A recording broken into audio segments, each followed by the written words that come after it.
You learn something, even if it means reaching out to someone, it's just do something that's helping you create some type of progress. When you don't move, when we don't have kinesis, like this is where you get stuck in that emotional depravity of like, I feel horrible, this is happening. Like if you can find ways to move out of your problem, as bad as it feels, don't bathe in it. Like don't take a bath in it. Feel it, but like to a point. And you know what else too? You also don't have to figure it out. You don't have to figure out why did this happen or why did this person do it. Sometimes there's nothing to figure out. Sometimes it just is. Sometimes there's brilliance and freedom in just letting go and saying, this happened, I don't know why it happened, and I don't need to know why, but I can figure out how I need to move forward. Kinesis, how am I gonna move out of this? What do I go to next? Sometimes the more you sit and you analyze this stuff, the more pain you put yourself through. You're rethinking, you're retelling, you're reliving. And especially if you're reliving things that somebody else did to you, like the pain, and you ever have those moments where you start to relive, I should have done this, I should have said this. Do you know it actually activates the same part of the brain that's activated when you do cocaine? So it becomes addictive. Yeah, makes you high. Think about that. Even though it's negative feelings, you're like, yeah, you're having this whole thing happen. And it's like, I always look at is what I am doing leading me to the path I want to go to. If it's not, then I try to relinquish. I'm like, listen, it's okay to feel bad, but you will feel less bad if you can keep that momentum going. It's always themselves. It's not the world around you. I get it to some extent, but it's almost always we're the problem. We either sabotage ourselves, we get in the way, we make decisions, or we think I didn't do anything. Everything's cause and effect. Anytime you say, do, act, or don't act, it has a consequence or an effect to it. And I think sometimes we're so blasé about it. In the Western world, the science shows that we actually downplay our faults. When we make a mistake, it's not that big of a deal. We downplay our stuff, and we actually lift up our positive attributes. It's okay, but to a point, because when you downplay things and you downplay your involvement, you downplay your choices, you downplay what role you play in your life, then you really are essentially powerless, and you're blaming the world. And I'm not saying that other people can't harm you. They will. They just will. I think if people make peace with the fact that there are bad actors out there, some I know, some I don't know, and in pursuit of their self-interest, people are gonna make choices that hurt me, period, bar none, the end. If you can live with that and understand that, you will be okay, because you just have more awareness. It starts with who's around you. That's where it starts. If you have people around you, anybody can break victimhood, like anybody can. You can.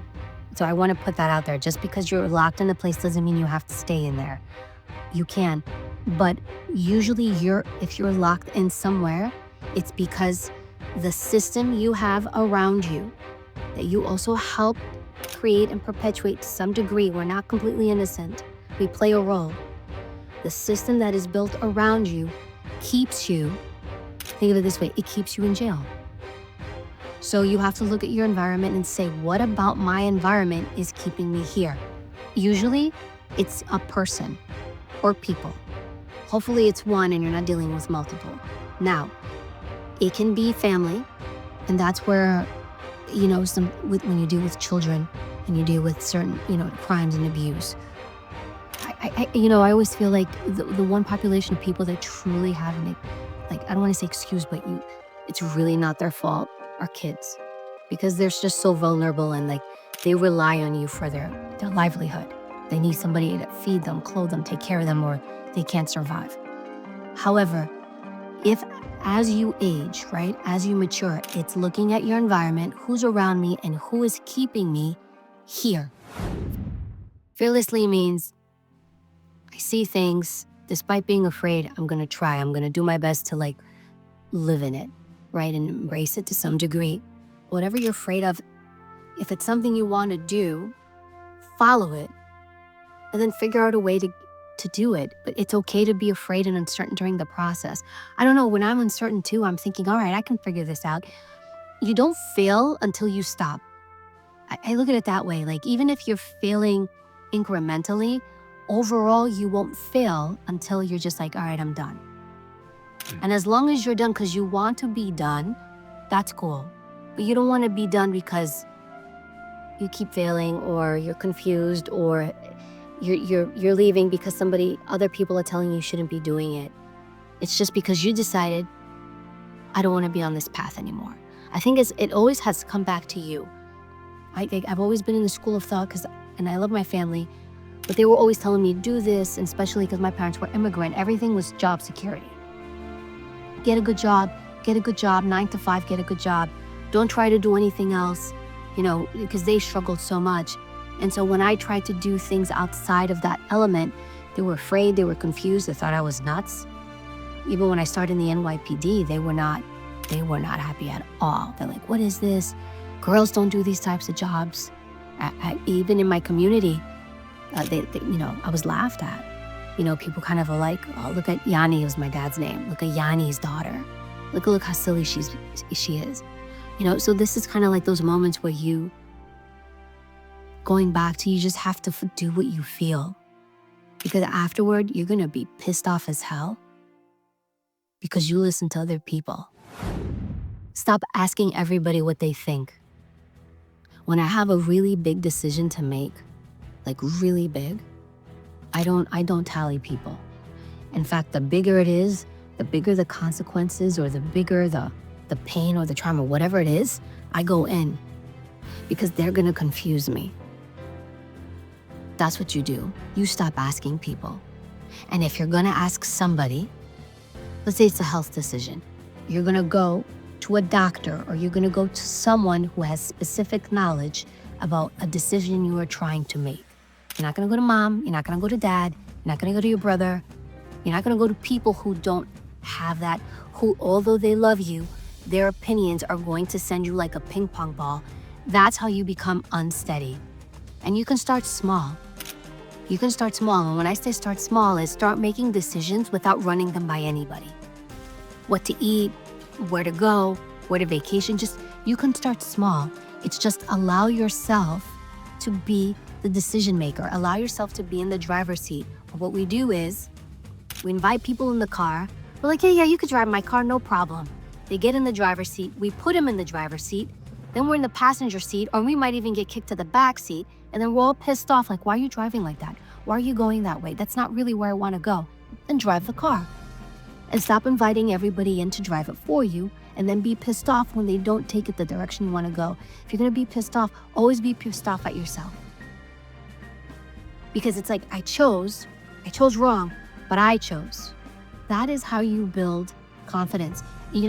Going back to law enforcement, because I teach it, one of the predominant traits that people in law enforcement have is they have high confidence because of one reason.